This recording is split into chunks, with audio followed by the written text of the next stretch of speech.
So I'd now like to call on our final speaker, Dr. Naomi Gauthier. Dr. Gauthier is a clinician who works, a cardiologist, who works in Dartmouth-Hitchcock in New Hampshire and also in southern Maine, and may be well known to many of you in the room, and certainly very well known to me as I have the pleasure of working with her on a regular basis. She's also the president of the New England Congenital Cardiac Association, or NECA, which has been instrumental in us trying to help us provide more conjoined care across the New England region. So it's a great pleasure to welcome Naomi, who's going to speak on the role of the cardiologist in long QT syndrome. Naomi, thank you. Well, thank you very much, and thank you for inviting me. Sorry I missed all of the excitement this morning. But I have to say, after walking in and not knowing that there was a little bit of a rough start to the day, I was very impressed with the demeanor in the room and the clear sharing, and this is really a great model for how I would hope similar programs would go off, especially for a first event. I think kudos to everyone who was involved and for everybody who's participating. So that's just the outsider's view walking in. So my job this morning is to discuss the role of the general cardiologist. And I realized as I was trying to figure out what to say for this that we probably ought to start at the beginning. What is a general cardiologist? So really what's in a name? And thought we would start by going over what's a little bit more familiar to most people, which is a primary care physician. That's your pediatrician, your internist, your family physician. This is a little bit of a simplistic view as I go on through, so there's definitely other healthcare providers that I'm not including just in the interest of simplicity. But the sort of basic frontline primary care physicians work with the specialty care physicians, and specialty care physicians is also known as a general cardiologist, a little bit of an oxymoron, but so your specialty care physicians are either pediatric cardiologists or adult cardiologists, and I threw in adult congenital. It's a little bit of a hybrid toward the subspecialty, but there's another kind of specific subset of cardiologists who look at that group of patients. And then you enter into subspecialty care. There is a number of additionally subspecialized cardiologists, but I've only put, for the purposes of this talk, the pediatric electrophysiologist and the adult electrophysiologist. So the pathway to get there is somewhat long. In the US, and it is not the same around the world, but in the US, it has sort of a specific defined pathway. So it starts in college.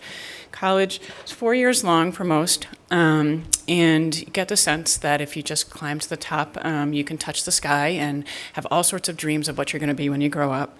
And there's an incredible sense of excitement when you finally get there and get your degree and you're headed on toward the career you've chosen. And I think that that sense of enthusiasm is really remarkable. So from there, you've hopefully received your medical school acceptance and you're on to medical school. Now, some people have dreamed of going to medical school since they were little children. Others come at it in a very different way. They find it later on in life. Maybe they were touched by a story, such as you've heard here. Or maybe they even started down a different career path, either in the healthcare field or outside of the healthcare field, and eventually made it toward medical school. Through the 4 years of medical school, there's a lot of changes. You go from a lot of classroom work to really starting to work with patients, almost like an apprenticeship. And during that time, I think some of the innocence wears off. I think you work a lot of long hours, but you also develop an incredible sense of how you are part of people's lives in many ways. You see tragedy, you see success, you see unbelievable heroism in your fellow human beings, and it is a remarkable time of growth.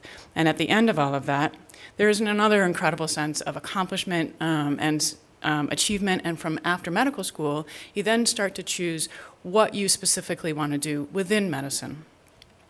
So from there, you go on to a residency. Now, a residency refers to one of the different aspects of branches of medicine, and that can be things like surgery or obstetrics. In my case, it was pediatrics. Some people do adult, or what is called internal medicine.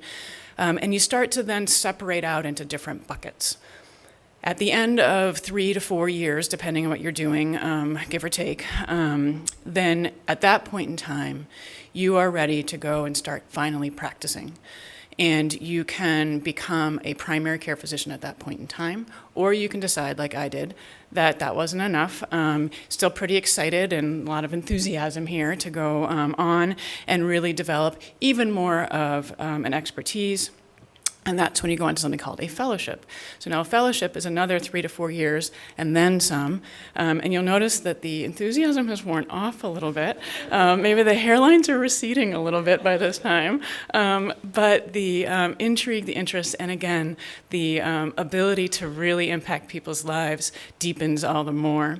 So to show you through that pathway, because I think that this is a little bit important, and I'm not sure how much this was touched on today.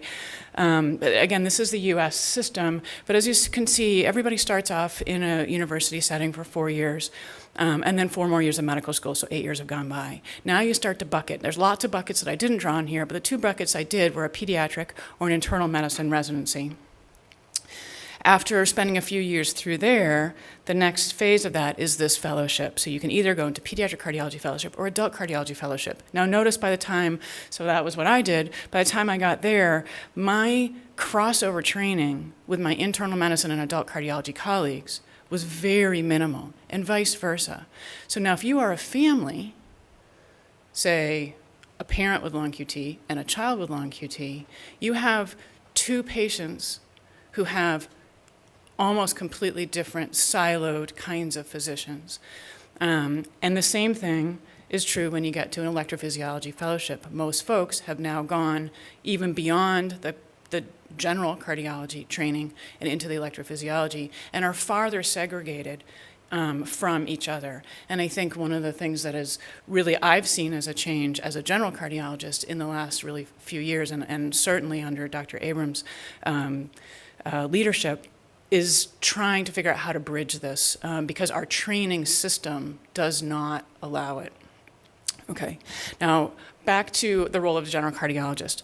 Well, I'm going to take a little look at the New England geography. I don't know that I'm not sure everybody is from New England, but you can expand this in your own mind to the rest of the country. There are clearly areas that are more heavily populated and areas that are more rural. I actually live in Maine, and if you look at all that green with only a couple of highways, there's a long distance between folks. In the state of Maine, there are exactly, oh no, I've lost track, wait, 1, 2, 3. I can count in 2 hands, I think 8 pediatric cardiologists in the state. Now there's more adult cardiologists obviously, but there's also more adults. In the state of New Hampshire, actually I'm sorry, in the state of Maine, so there's that many pediatric cardiologists, there is exactly 1 pediatric electrophysiologist. In the state of New Hampshire and the states of Vermont, there's about 8 pediatric cardiologists in the state of New Hampshire, there's 3 in the state of Vermont, and there are 0 pediatric electrophysiologists, et cetera, as you go down. So the resources are not well spread out and are fairly scarce. So even as a general cardiologist, there's not a lot of us, but there's certainly very much far fewer pediatric electrophysiologists. The same can be said for parallel, it's different numbers, but parallel for the adult world. So it's not surprising that for something that is really touches only a small corner of medicine like long QT, to find resources that are knowledgeable and that can help you depends a lot on your geography and on what you have for local resources. So here's where a general cardiologist can help to augment the specialists like an electrophysiologist, like for instance for me in Maine. So I think a general cardiologist in general can provide 4 C's. Convenience, communication, connections, and cred, or community credibility, which we'll talk about in a second. So the first for convenience. I think, again, if you think about that map, whatever can be kept local should stay local. That can mean things like regular office visits that really don't require a lot of high technology. There's also a lot of digital transmission that can really help to augment the scarce resources that we have. A basic testing, EKGs, especially if you're looking at expanding to family members, 2, 3, 4, 5, 6 siblings, much easier to do if you have more local access. Things like exercise testing and imaging, some things that can be done relatively easily, and then if there are questions from there, the general cardiologist is able to transmit data, which sometimes can be easier than having the patient be transmitted in order to interface with the specialist. So if it can be done locally, not everything can be or should be, then there's that convenience. And there's also the convenience of knowing, well, when shouldn't it be done locally? And when should there be more advanced testing? And when should you have to travel down to the, quote, mothership from wherever you are and wherever you consider to be your specialty center? And what about if there is something borderline or something unclear or something controversial as this particular sort of medical condition or field of understanding long QT and similar channelopathies? When there's so much question and controversy, you want to make sure you have access to those resources. A general cardiologist can help with that interface. So communication, that gets at what I was just talking about, that communication is not only with the specialty electrophysiologist, but it's also with a primary care provider, remember, sort of sandwiched in between. So the primary care provider is a very important partner in the healthcare team and shouldn't be overlooked toward the specialist. The primary care provider really should be an important partner. And the primary care provider may have more of a relationship with the general cardiologist and feel more comfortable with questions like, oh, you have a sinus infection, I'm not really sure if I can use this antibiotic, is that okay? Or things that they wouldn't necessarily either have the comfort or easy ability to reach an electrophysiologist specialist who may not be in the region. Plus, if you remember how I talked about the bucketing, I may have trained with a pediatrician who'd feel comfortable calling me, may not have trained with somebody who's, say, in family practice, who may not know how to access things as easily. And my husband's a family physician, by the way, so some of them I did train with. So interfacing with the specialty electrophysiologist is also, like I said, very important, and that communication on behalf of the patient can be helpful in addition to sort of a triangle where the patient may see both a general cardiologist and an electrophysiologist. And by the way, this was my little reminder to myself to mention that you don't necessarily need a general cardiologist if you are lucky enough to have a local resource who's an electrophysiologist who could serve in all capacities. So I think a general cardiologist helps to augment the electrophysiologist, and if you're lucky enough to live next door to Dr. Abrams, there you go. So connections, this is the third C. I think that coordinating efforts between members of the healthcare team, especially as things get more and more complex, the PCP, the electrophysiologist, the geneticist, the device companies, et cetera, et cetera, et cetera, I think the general cardiologist can play a helpful role in those connections. And this was another reminder to myself to say that I made this slide set in this talk somewhat too simplistic, and then I've really kind of focused on just the difference between a general cardiologist, a primary care physician, and an electrophysiologist, and I've left out all of the other important members of the healthcare team, such as the like the folks at the device companies who are really important partners. Of course, the nursing and nurse practitioner staff who are oftentimes the heart and soul of these teams as well. So it's not to minimize their role at all, just in highlighting the role of the general cardiologist. I think that is another person who can help with that interface and can interface with all members of the team, not necessarily just physician to physician, but any of those pieces can be augmented. And the patient doesn't necessarily have to feel like they have to figure it out for themselves. The general cardiologist, I think, also is uniquely suited to provide input for non-cardiac providers. So, for instance, I get this question quite a bit. My kiddo needs a tonsillectomy, and the ENT wants to know what the heck to do. So that might be something that's a little bit easier for the general cardiologist to be able to address, especially if that particular, let's say, surgical specialist knows the person personally and has an easier time to access. The same could be true for an adult, say, for a hernia repair or something that might come up in everybody's life, but maybe looked at a little bit differently when you have long QT. And finally, community credibility is the CRID. I think for the general cardiologists who practice outside of larger centers, living in that community, you really start to understand the family and local communities better. You may have more access to those school systems, or understand the school systems, or have children in the school systems, understand the workplace environments, the difference between urban and rural centers, things like what the play areas look like, the difference between, a little league field that's literally in the middle of the woods, nowhere, you're driving along and all of a sudden there's a little league field, versus something that is closer to an urban center. Those kinds of things, what kind of shopping areas are, et cetera. So understanding that implicitly, I think, helps with the discussion with the patient in their concerns or their fears or their realistic considerations. Also, there's much more likely to have personal relationships with the PCPs, which again augments that communication. And since the general cardiologist will typically live and work amongst the families and the patients, I think that provides a much more intimate relationship that can also augment the entire team care. So just in summary, after years of training and lots of receding hairlines, general cardiologists are poised to work with patients in between PCPs and specialty electrophysiologists, as well as the rest of the healthcare team.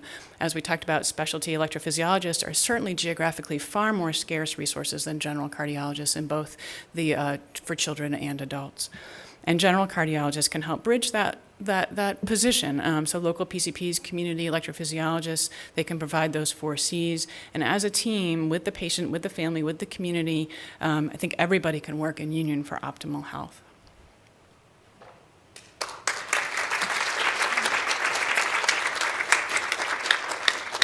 Naomi, thank you. That was fantastic. Any questions for Dr. Gauthier? Any thoughts, comments, queries?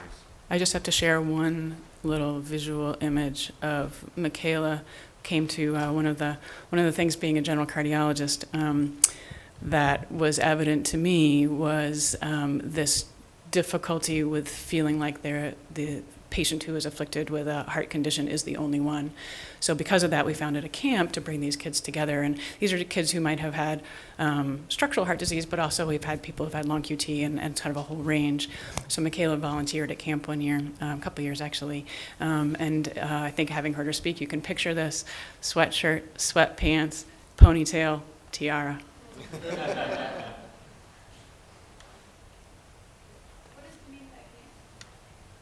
Camp Meridian, campmeridian.org if you're interested. Naomi, thank you very much again. That was great.